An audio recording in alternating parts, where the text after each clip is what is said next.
Ai, Oi. tudo bem? Vocês estão me ouvindo? Sim. Sim, você. Tá bem. Que legal. Vamos conseguir. Ei, que delícia. Que ótimo. Gente, estamos na live do coletivo sobre visibilidade lésbica, sexo lésbico, uma live em homenagem ao Dia do Orgulho LGBT, mês do Orgulho LGBT, Muito. com a Ei, Tatá e com a V. Vou me apresentar. Meu nome é Thaís, eu sou médica de família e comunidade. Trabalho no coletivo desde 2017. muito bom. 1900 é ótimo. Tô 1900. velha, assim. Se apresentem, meninas. Começa. Eu sou a Tatá, sou palhaça do grupo Circo de Soleides, que é por onde a gente está entrando até na live. Sou designer, sou casada com a V, desde 1900. Acho que sou eu. Tem mais coisas, mas eu vou falando durante a live. Eu sou Verônica, sou palhaça também do Circo de Soleides e sou atriz, casada com a Tatá. E a gente tá passando essa quarentena bem juntinhas. Sim. Sim. E vocês são casadas há quanto tempo? Quase não. Quer dizer, casada. É. Tem vários momentos, né? Juntas, quase 9 anos. E Mas aí tem casadas? casada no papel 1 ano e 4 meses. Mas a gente já morava juntas É. antes. Porque aí tiveram. É, mas A gente se conheceu, aí foi morar juntas em Não, a gente. Bem logo. 2013. Aí a gente fez. Como é que é antes do casamento? União Civil União Estável. estável. Aí depois a gente casou. Quando o desgoverno entrou, a gente casou. A gente fez questão. Antes que tirasse não, qualquer. mas é verdade. Por isso que eu acho que eu comecei pensando nisso, já que vocês falaram que são casadas, eu acho que quando a gente está falando de casais lésbicos, né, ou casais homoafetivos, falar que é casado e casar vira um ato político, né? Exatamente. O nosso Sim. casamento foi um ato político também, além da gente já estar casada, né? Além de ser uma conquista política, né? Ter a liberação do casamento. Aí eu acho que a gente e 80% da população LGBTQIA+, que podia casar após aquelas eleições fatídicas, a gente casou. Você não Que vai tirar legal. direito, querido. Sim, pelo menos enquanto é válido, a gente corre atrás, né? Porque o medo que a gente teve foi de que tirasse. Ai, oi, essa é a nossa luz. A nossa madrinha também está aqui, ó. A Kelly também é do Circo de Soleiros. Ela foi nossa madrinha. Ai, minha sobrinha. Maravilhosa. Que delícia.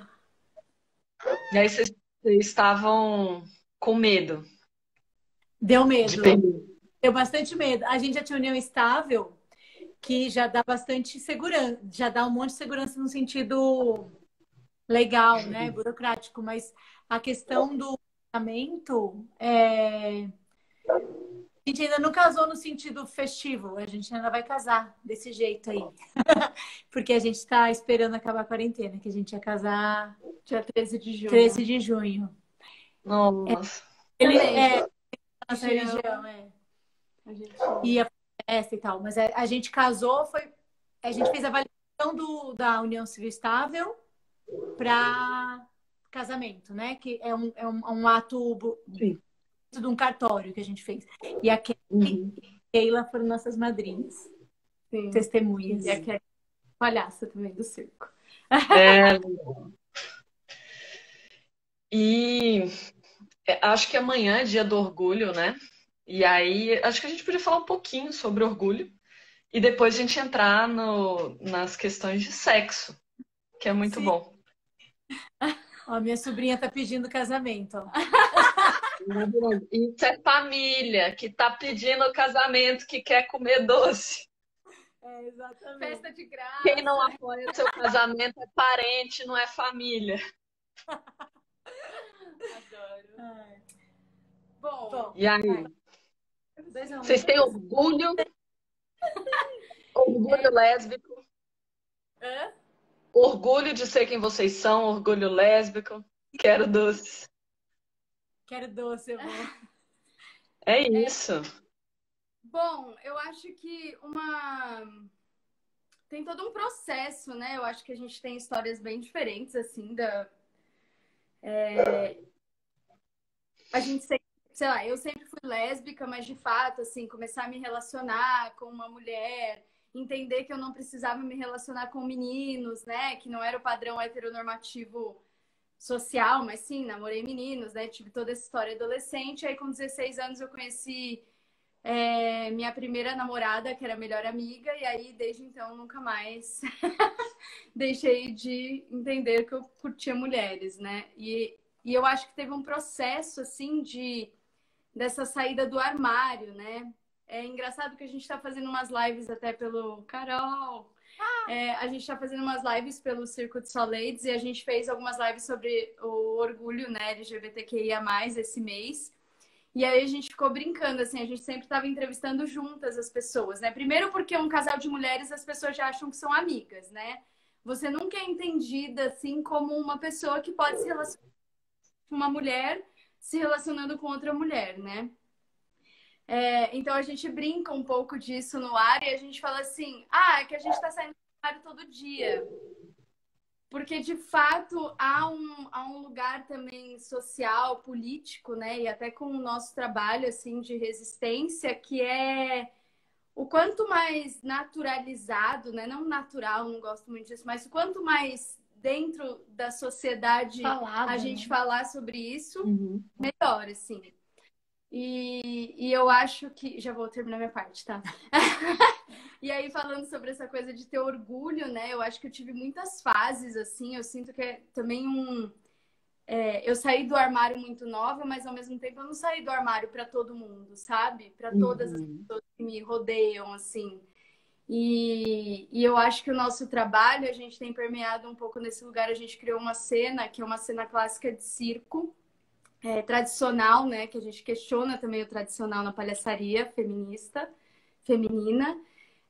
E a gente criou uma cena que a original chama Não Pode Tocar Aqui, né? Que aí a pessoa, tipo, tem lá o palhaço principal, não deixa os palhaços ficarem tocando nos espaços. Então ele vai expulsando, né? Tipo, os palhaços para não tocarem.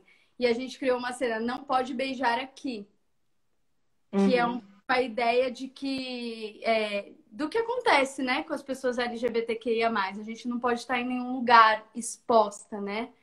Então eu acho que o processo que a gente tem feito no grupo tem ajudado também a gente a falar, olha aqui, ó, a gente tá falando sobre isso artisticamente, esteticamente, politicamente, né? Eu acho que isso também internamente nos ajuda a olhar para isso com leveza e com muito orgulho, né?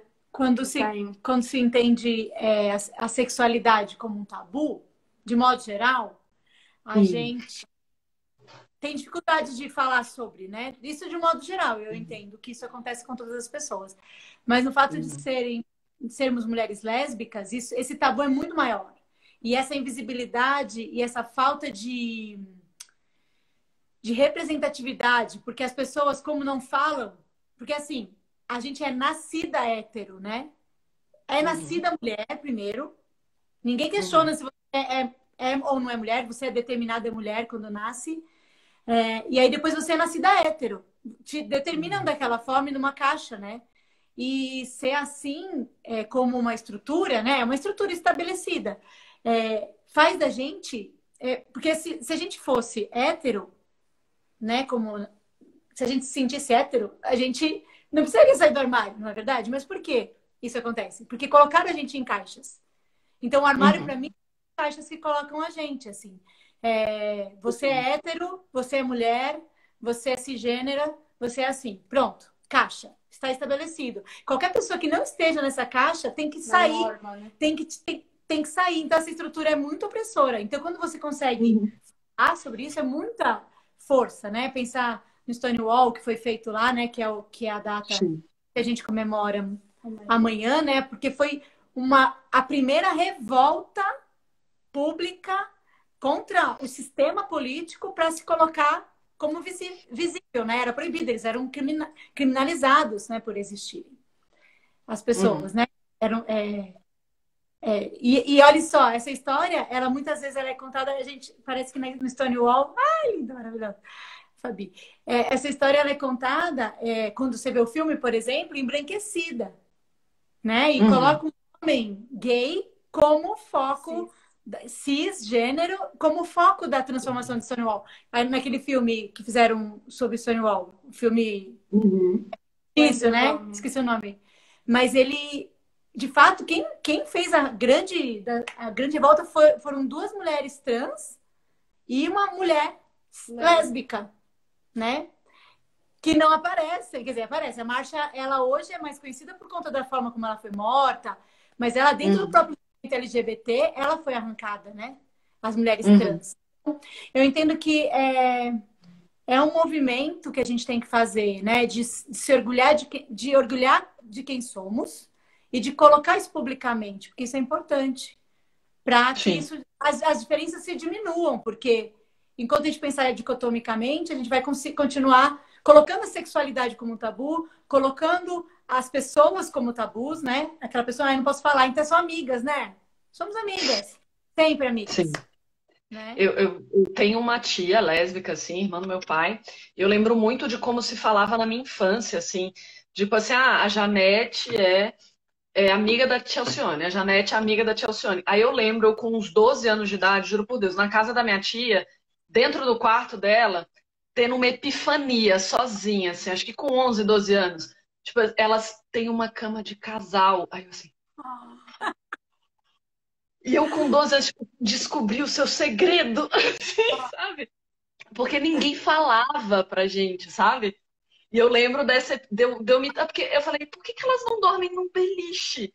E eu me tocando sozinha, assim, com 11, 12 anos, assim, de... Eu acho que a minha tia... Acho que ela tem uma cama de casal com a amiga dela que não é um beliche, assim.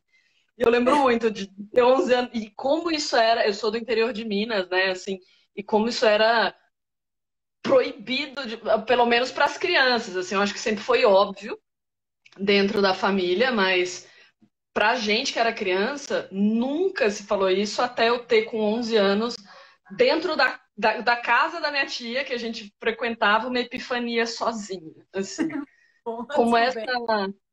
É uma loucura, né? E eu fiquei pensando assim, eu sou uma mulher bissexual, acho que a primeira mulher que eu fiquei na minha vida eu tinha uns 15, lá em Minas, há 17 anos atrás, que era outro planeta, né? Não sei quantos anos você tem, mas fazer isso há muito tempo atrás. Eu fiquei pensando, gente, eu vou falar isso na live?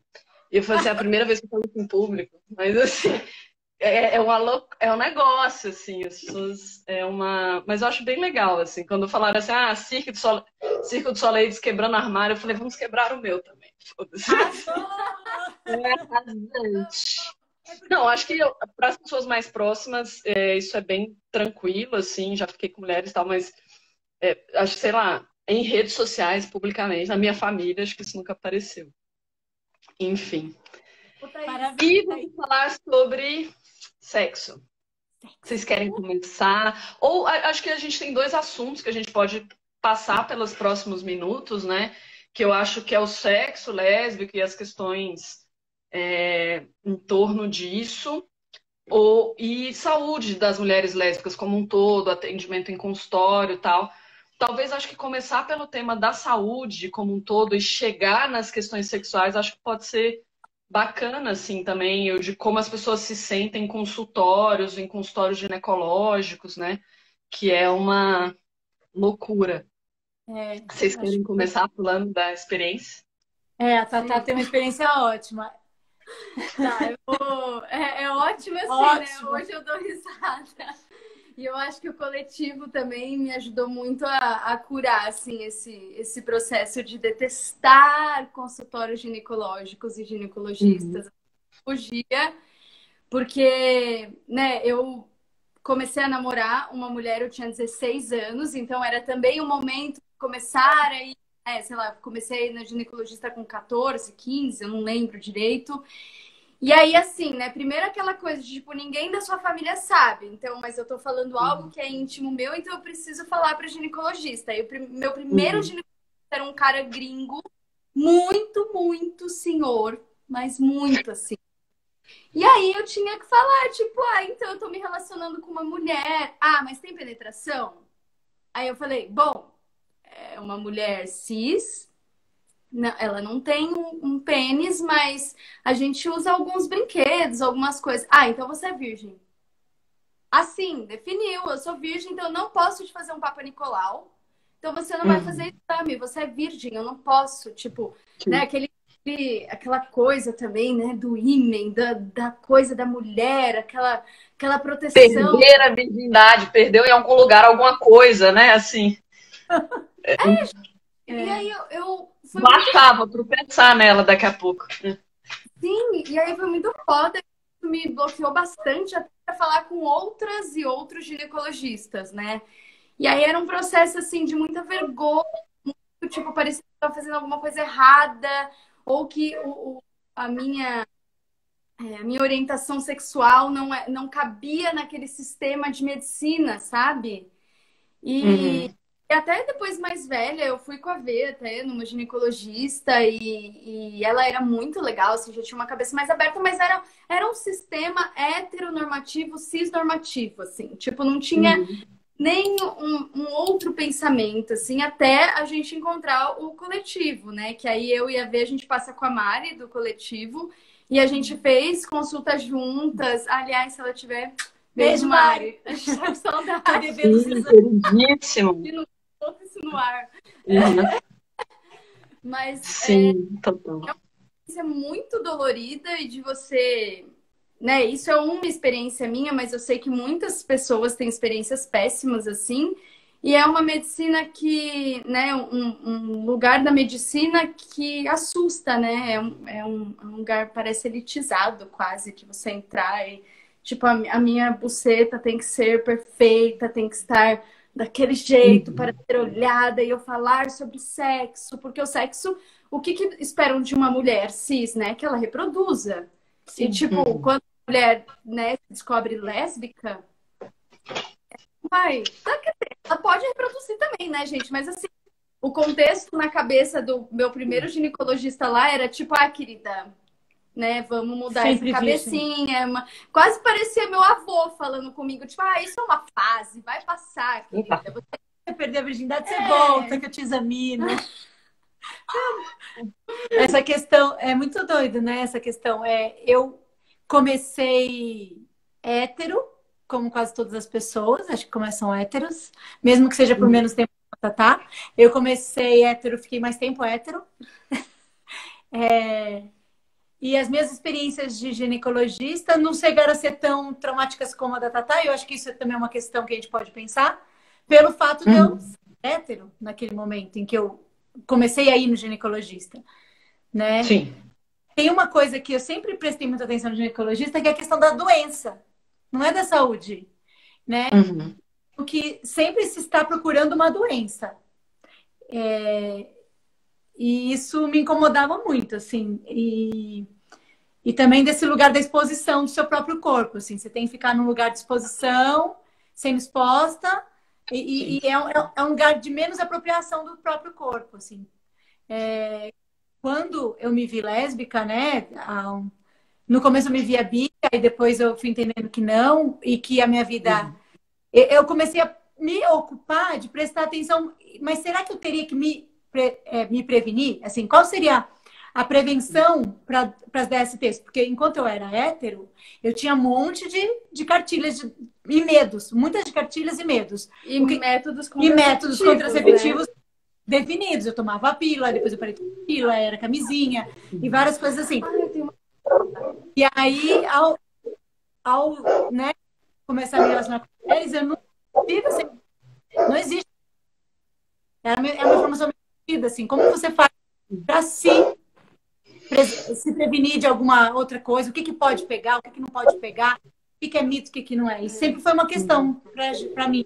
Inclusive, acho isso muito legal da prevenção, porque eu lembro que eu lia um blog quando eu tinha 16, 17 anos, que chamava Uva na Vulva, Vulva na... Alguma coisa assim, que tipo, era um blog assim, revolucionário pra mim, muito legal. E eu entendia muito mais coisa além do blog do que no ginecologista, assim. Uhum. E, e aí, Eu acho que tem um mito de que os médicos sabem coisas, né? Eu vejo isso hoje claramente, porque eu não sou tão velha assim, né? E eu lembro, a minha formação não teve nada sobre saúde lésbica ou sobre essa especificidade das identidades, né? Formei na Unicamp, enfim, e naquela época não tinha nada. E olha que a gente era meio, somos daqui, Champs. E aí, e isso porque eu era pra frente, assim, movimento estudantil, centro acadêmico, não sei o quê, e mesmo assim, nunca passou por isso, né? Eu acho muito bonito hoje, eu acho que o movimento feminista, essa onda, ela é relativamente recente, se a gente pensar, acho que ela começa um pouco, vai, 2007, 8, 9, com o movimento de parto humanizado, violência obstétrica, e vem uma onda de movimento feminista para uma série de questões, movimento LGBT, mas eu acho, por exemplo, para a gente pensar a ginecologia, a saúde da mulher, né, de uma perspectiva mais ampliada, isso é relativamente dos últimos 10 anos, 12 anos, né? Antes, e eu olho hoje, eu desconheço uma faculdade de medicina que não tem um coletivo feminista das alunas, algum congresso, e os alunos, para mim é muito claro, né? Eu dou aula hoje, acho que desde 2017, estou em processo de ensino, e os alunos têm muito essa demanda hoje, né? E antigamente a gente não tinha e não sentia tanta falta. Era um negócio, era uma normose, assim, um negócio meio esquisito. Eu lembro muito de quando eu comecei a trabalhar no coletivo, assim, o quanto isso abriu tudo da minha vida, assim, profissional. Acho que foi muito transformado. Eu lembro muito, eu fui fazer meio que um processo seletivo para trabalhar no coletivo, fui assistir uma consulta da Luísa, e era uma consulta de DIU e sem perneira, Luísa. Aí era uma consulta de DIU sem perneira. E eu lembro, foi a primeira coisa que eu vi no coletivo, uma consulta de DIU sem perneira. Eu falei, e a minha sensação era isso, assim, como eu nunca pensei nisso antes. Como eu nunca cogitei na formação, assim, tirar a perneira. Por que que eu nunca, por que que eu nunca me preocupei com isso, assim? Foi um processo muito louco. Eu acho que para quem não conhece o coletivo, né? O coletivo ele nasce como ele é uma ONG e é uma ONG de luta por direitos sexuais e reprodutivos, né? Como um todo. E o ambulatório do coletivo, que são essas, a ONG é de 1981 e o ambulatório é de 1984. E eu fico pensando, cara, é pré-SUS. Essa luta por direitos sexuais e reprodutivos, aquela casa, aquilo funciona antes do SUS. É mais antigo que o SUS. E a gente está nessa, nessa luta por direitos sexuais e reprodutivos. O SUS tem 30 anos, 32 anos, é desde 88.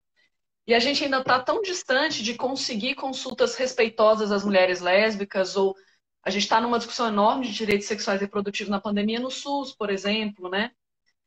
E o quanto mas eu tenho bastante esperança, assim, eu acho que já vi aluna minha aqui nessa live, então eu fico pensando o quanto a gente, ex-aluna da PUC, tá aqui, que eu já vi, o quanto a gente ainda, eu acho que essas turmas mais novas vão ser melhores, assim, mas é uma loucura.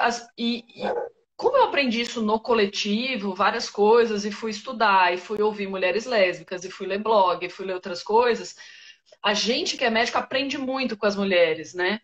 E eu acho que esse é um grande ponto também da produção de saúde do coletivo, que é ouvir mulheres, aprender com elas, aprender no blog. E perto da formação que eu tive, pensando na formação das pessoas que vieram antes de mim, certamente o blog vai saber mais do que o médico, entendeu? Isso é óbvio e não é errado. E é isso, e a gente vai aprender com elas, assim como aprendi a medir diafragma com obstetrizes, né? E aprendi sobre essas coisas nos blogs, com as mulheres. É outra perspectiva, né? A gente que vai aprender com vocês, e não o contrário. Ai, Enfim. que lindo isso ouvir. é muito horizontal. Óbvio, mas assim, eu ia aprender com quem? Com o professor gringo velho que, assim, sabe? Não, Meu avô sabe?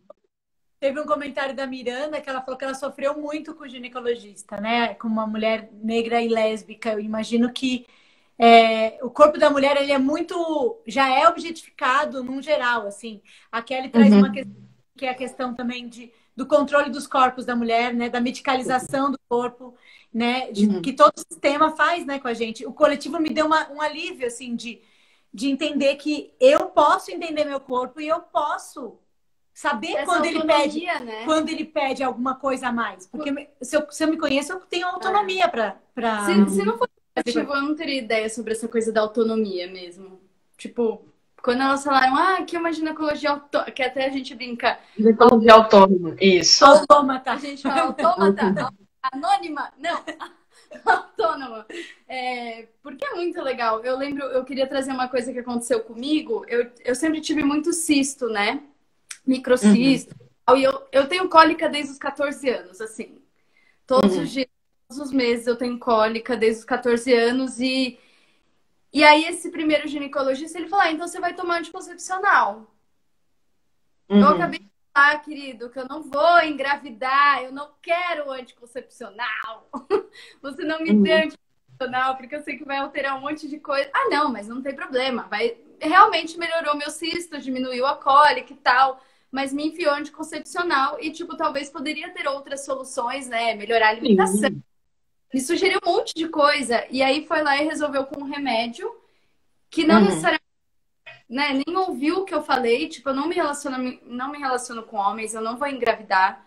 Sabe assim, a uhum, minha questão é outra. Eu preciso olhar para as DSTs, na época que a gente falava mais DSTs e não ISTs. uhum. Então, tipo, não tem uma possibilidade muito. Quer dizer, hoje eu acho que tá diferente, né? Faz muito tempo que eu não vou na ginecologia tradicional, assim. Então, eu não sei muito se alguém passar por isso agora fala, mas é, eu acho que essa coisa de medicalizar também, você passa por isso, assim. A pessoa nem escuta o que você tá falando. Vamos resolver aqui, peraí. Um Isso vai remédio. melhorar a sua dor. Mas eu sou lésbica, não tem problema. Eu tomo Não tem anticoncepcional. problema, porque Às vezes é necessário. Eu até entendo que tem casos que Ah, são tô com o necessários. tornozelo, toma anticoncepcional. Sei lá. eu ouvi uma coisa de um médico Ah, ginecologista que falou assim pra mim. Eu falei, não, mas o anticoncepcional vai mudar meu corpo, vai alterar um monte de coisa, e talvez eu, tipo, mexa no meu peso, eu não sei se eu quero e tal. Aí ele virou e falou assim, é só você fechar a boca. É isso, gente. tadinho. Rezar para a alma dessas pessoas, né? É, mas eu acho que, primeiro, né, a questão de anticoncepcional e como isso entrou na ginecologia da saúde da mulher, daria uma live só para isso. Não é que a gente é contra, a gente prescreve, mas desde que seja uma escolha, uma decisão compartilhada, né? De preferência como método contraceptivo e não porque não tem outras opções, né? Tanta fitoterapia para tratar cólica, tanta discussão sobre dieta para cisto e tal.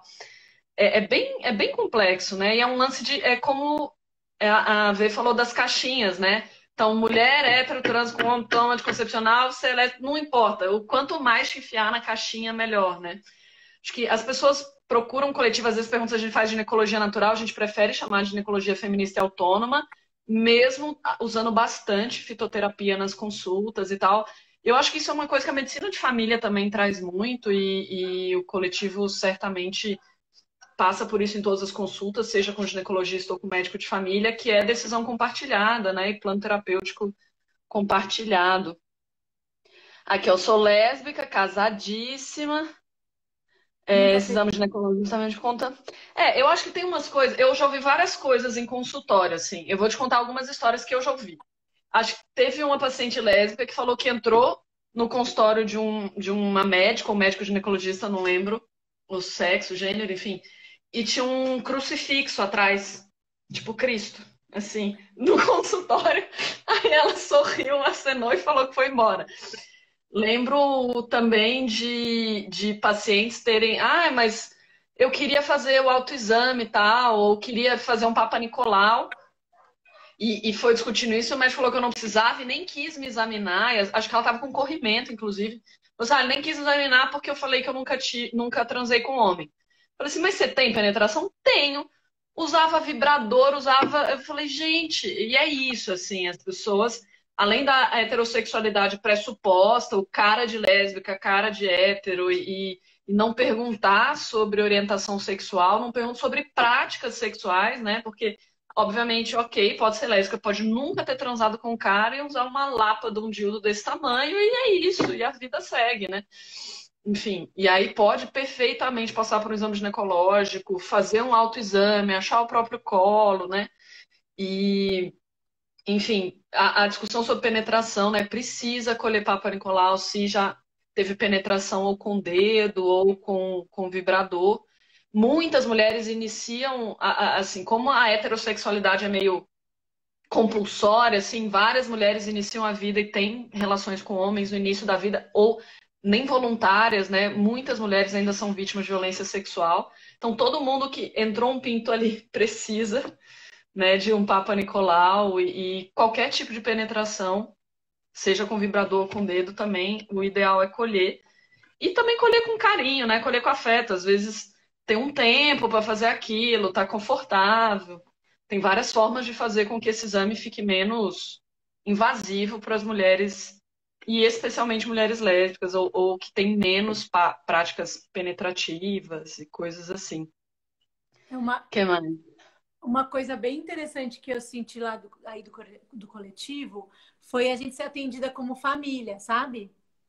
A gente teve juntas, foi muito lindo. E a gente pôde falar coisas em relação também à sexualidade, em relação a dores ou não dores, coisas que a gente pode sentir. E a gente fez o autoexame uma na outra. Foi muito legal. Foi muito lindo, assim. A gente viu a outra no espelhinho. Sim. Foi lindo.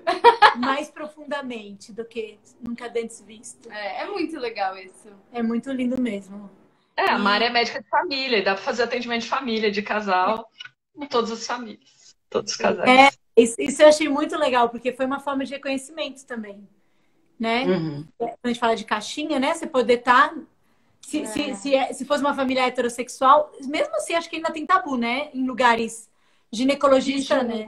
Mas médico de família, essa outra forma que vocês têm de ver a sexualidade, de ver o corpo, né? E de ver essa relação, porque sendo a minha companheira uma mulher, a gente tem uma troca, né? De sexual. Então é importante também, se as duas entendem que é importante, estar juntas fazendo essa consulta. Nem sempre, às vezes eu poderia querer falar coisas específicas minhas, e aí a gente poderia estar separado. E a gente sentiu super liberdade para fazer isso, sabe? Sim, isso eu achei porque o direito ao acompanhante é uma grande discussão, né? É muito comum as pessoas perguntarem assim, posso subir com ele? Eu falo assim, eu que tenho que perguntar, assim, a consulta é sua, você escolhe quem entra com você na consulta ou não, né? E essa ideia do médico decidir quem tá ou quem não tá, o centro da consulta é o paciente, ele que decide, né? Quem está ou não está na consulta com ele. Sim. É bem louco isso. Essa relação vertical que as pessoas têm, né? Eu fiz uma live essa semana, e que foi no dia 23, né? Eu lembro que teve uma pessoa, o médico não deixa eu parar de tomar anticoncepcional. Eu falei, como não deixa? Na onde não deixa? Assim, eu fiquei pensando para ela, como assim não deixa? Se escuta, assim, não deixa. Quase falei, gente, eu custava obedecer minha mãe, que dirá médica, assim. Né? Uma loucura. Eu sinto que essa postura afasta as pessoas do seu autocuidado mesmo, porque se você fica escrava de uma relação com o médico, né? No sentido de ele não me deixa fazer uma coisa, ou ele determina como tem que ser, no caso, como foi com ela. Você não tem outra opção. E aí deixa a pessoa numa situação que ela não consegue fazer outra coisa. E sendo lésbica, eu juro, é muito... tirando o coletivo, a gente nunca teve uma experiência que visse a gente como lésbicas mesmo, assim. É muito... Inclusive, eu falo, gente, que lindo eu poder indicar o coletivo para meninas mais novas. Sim. Sabe?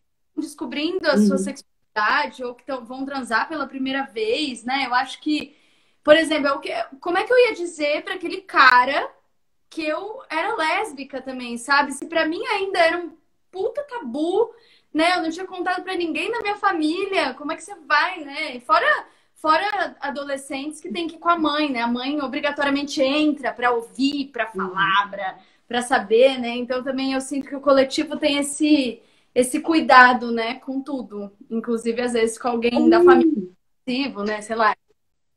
Por falar em mãe, agora que você falou, a gente abriu uma caixinha de perguntas e teve uma pergunta de uma mãe. E eu acho que vocês chegaram a receber também? Não. E aí, não, olha só, depois vou mandar.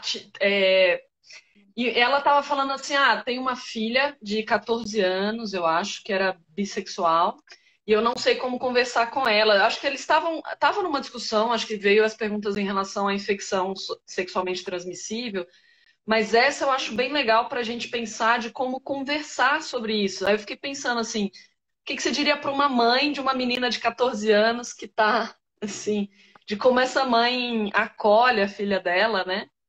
Assim.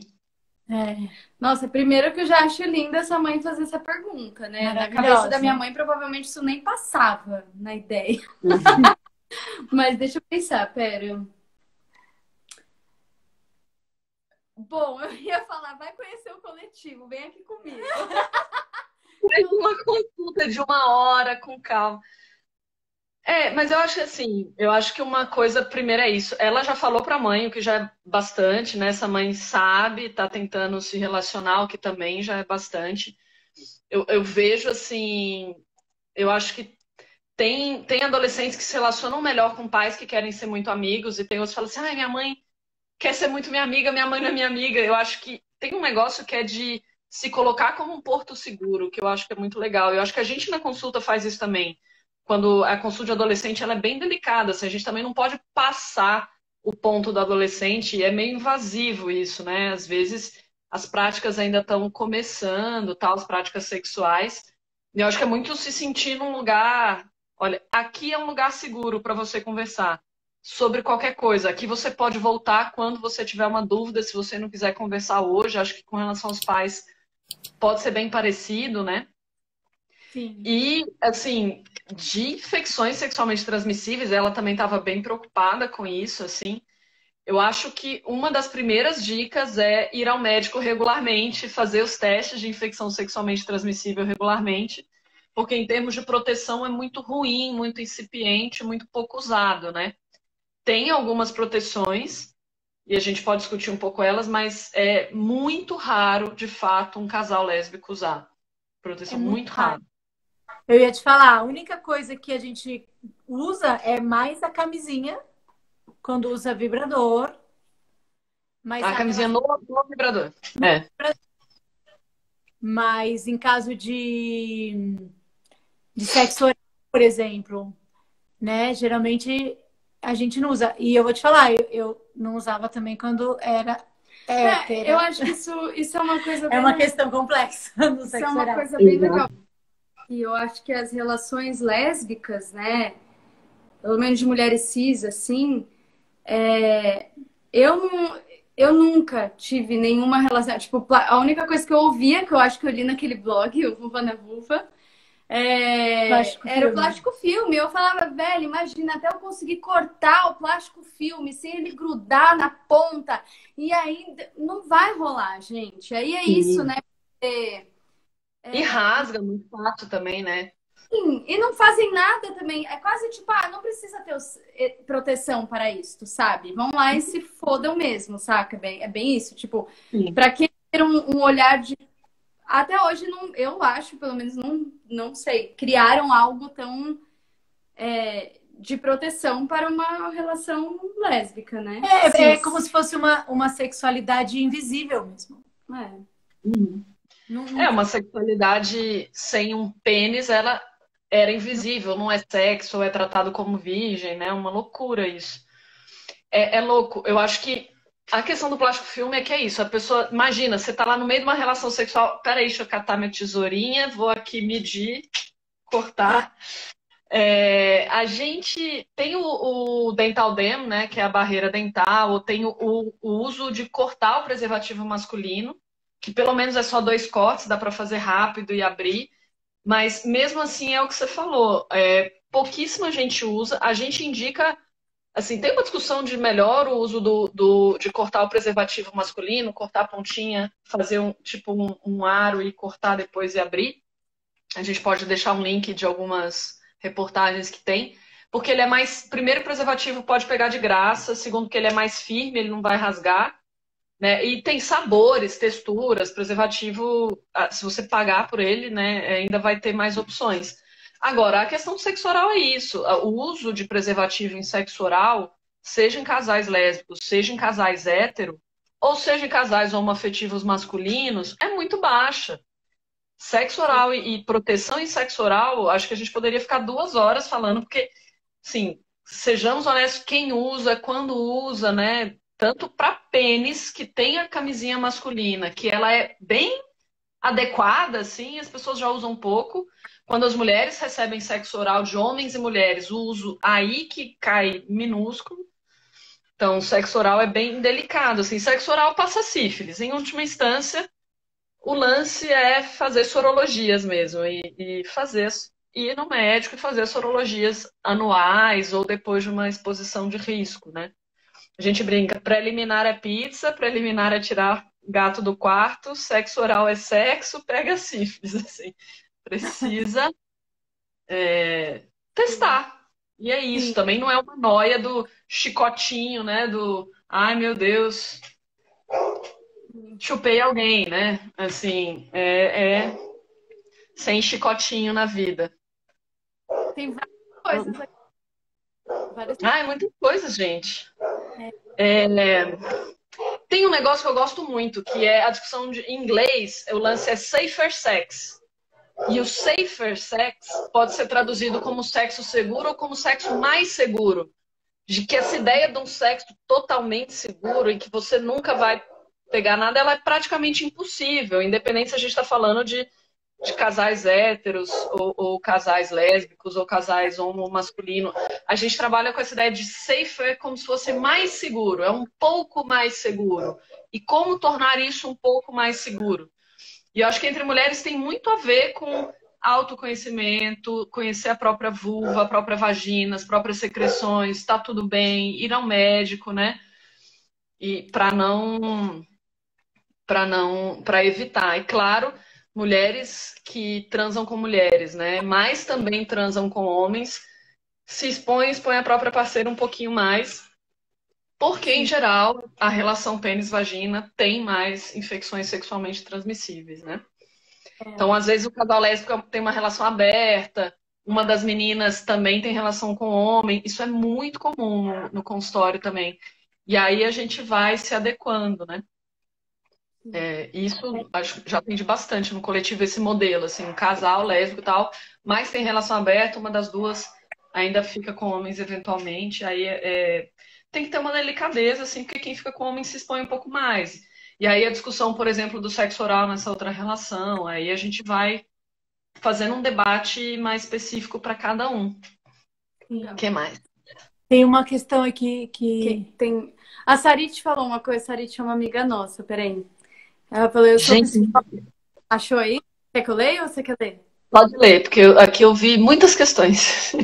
Eu sou psicóloga e com 14 anos minha mãe descobriu que eu também gostava de meninas. Foi tudo bem complicado. Imaginem, quando eu tinha 15, meu pai que me levou a primeira vez no ginecologista. Foi foda. Imagina. Plástico filme é maior. Plástico filme é uma piada. Ninguém que transa com mulher usa. Tem a discussão de luva ou o dedo. Mas assim, gente, né? Falta só pôr a máscara. Na época de coronavírus, máscara. E é super importante a gente também trazer, eu acho que não é também que a gente tá debochando, sabe? Porque eu acho que é importantíssimo quem tem um pênis usar uma camisinha, saca? Tipo, não é... É totalmente diferente o que... Cara, você tem um pacote que você corta e põe no seu pênis e o negócio funciona, né? A gente não tem. Tipo, pra você pensar que é uma luva, uma máscara, um plástico filme, um rolê, você fala... E eu acho que é isso também. A gente sabe que é menos... Passa menos ISTs, entendeu? Então, eu também acho que tem um lugar de... não vai... Você nunca vai achar também um pouco... não é com você. Então, eu acho que é importante a gente procurar essas formas de cuidado do sexo lésbico, né? Mas eu confesso que ainda é um limbo. Isso que você colocou é muito importante, assim. Primeiro, homens têm um mecanismo de proteção para infecções sexualmente transmissíveis que é feito para o órgão deles. E a camisinha feminina, se a gente pensar, grosso modo, ela é feita para uma penetração peniana.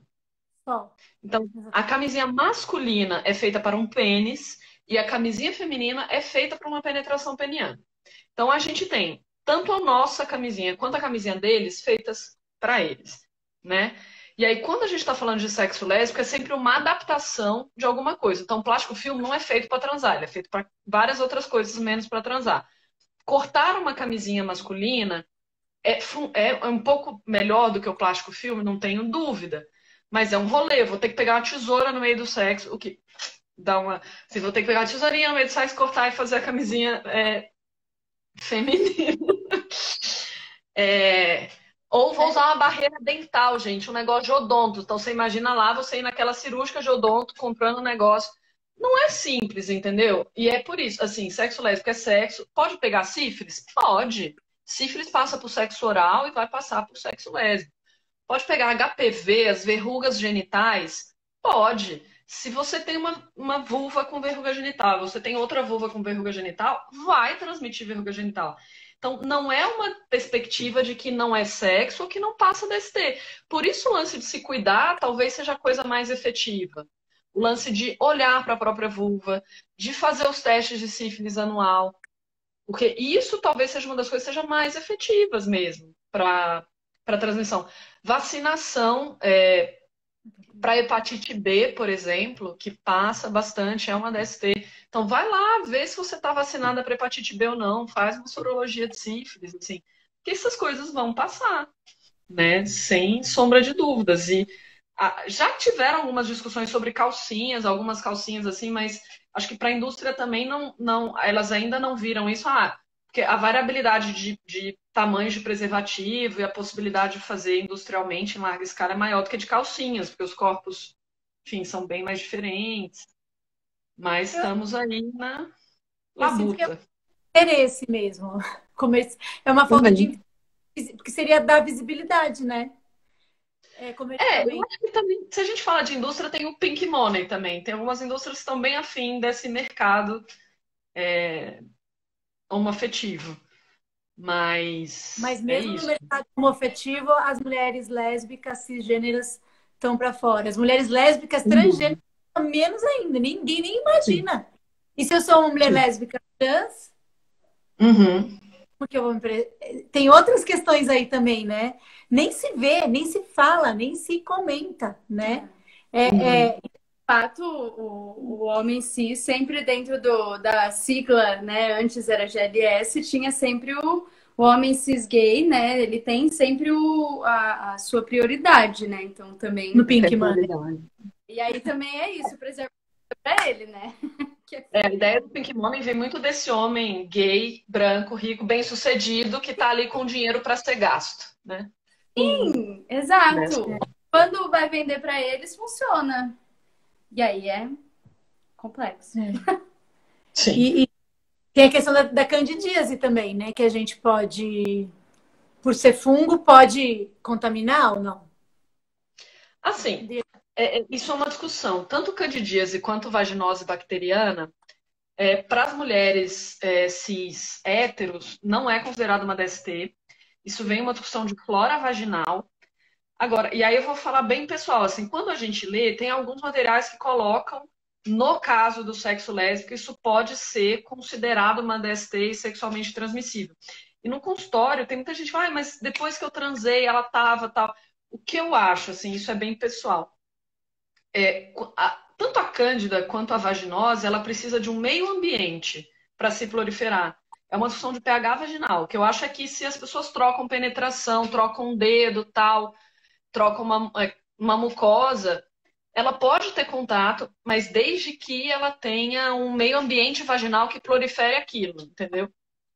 Então, acho que pode ter um desencadeante da relação sexual, acho que pode. Vários materiais colocam a relação sexual como possível de transmissão, e isso fica como uma DST, mas tanto candidíase quanto vaginose elas têm a ver com pH vaginal e com uma disposição daquele meio ambiente, daquela flora para a proliferação tanto da levedura, né, de Cândida, do fungo no formato de levedura, quanto da Gardnerella, da vaginose.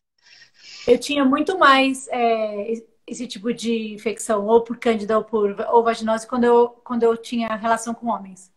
Muito mais. Ou quando a gente fica muito objetos, por exemplo. Mas tem um pouco, se você deixa os homens ejacularem dentro, assim, a ejaculação altera o pH. A questão é que eu tenho que ter uma vagina que está assim, melhor assim, do ponto de vista de pH, mas com mais lactobacilos e produzindo ácido lático, com o meio ambiente bem ácido, né? E ela consegue passar por uma menstruação, ela consegue passar por uma ejaculação sem alterar tanto pH e flora. Agora, se eu pego uma vagina que já está limítrofe, assim, quando passa por uma ejaculação ou quando passa por uma menstruação, altera muito o pH e acaba desenvolvendo. Mas é isso. No sexo lésbico, como não tem ejaculação, vai alterar menos o pH, ainda que use os vibradores. Mas é isso. Ainda pode haver o sexo como um desencadeante se eu estou naquele limítrofe, tenho contato. Isso entra como um meio ambiente propício, né? Alguém perguntou por HPV. Assim, Sim. o coletivo... Acho que a gente tem algumas cartilhas bem legais, mas acho que a gente tem alguns materiais de HPV também.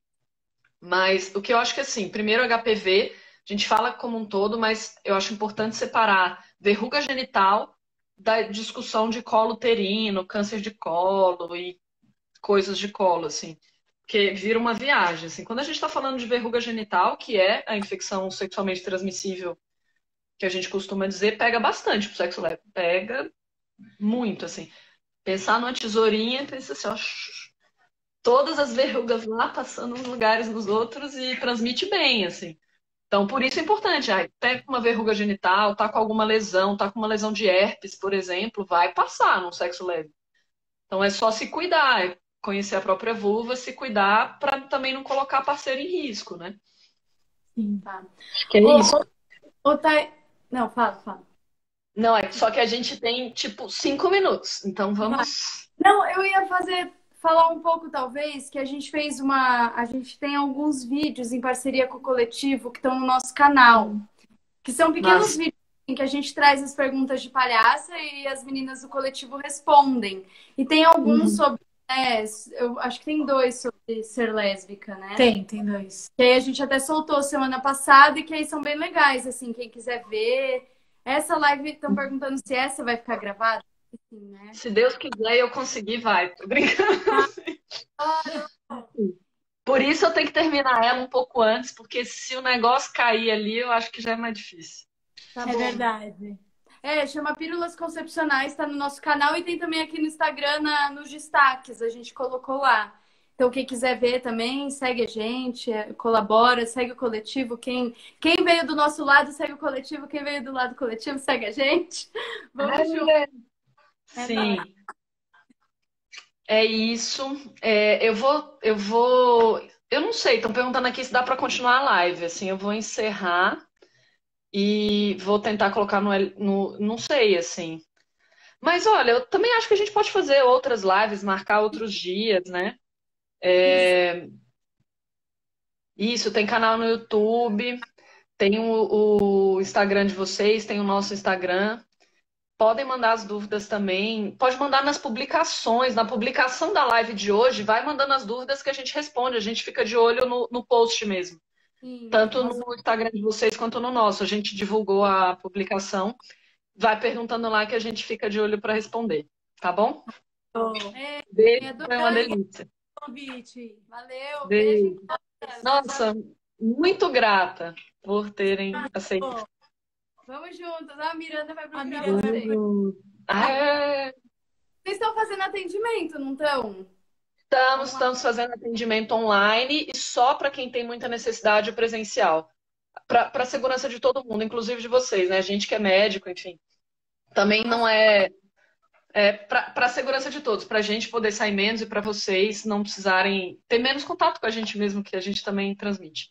Sim. Então, Todo mundo, consultas online, para as que têm muita necessidade, consultas presenciais, e a gente coloca DIU, direitos sexuais e reprodutivos, mesmo na pandemia é importante, tá bom? Beijo. Sim. Tchau. Convite, Obrigada. amamos. Tchau, também. Tchau, tchau. Tchau.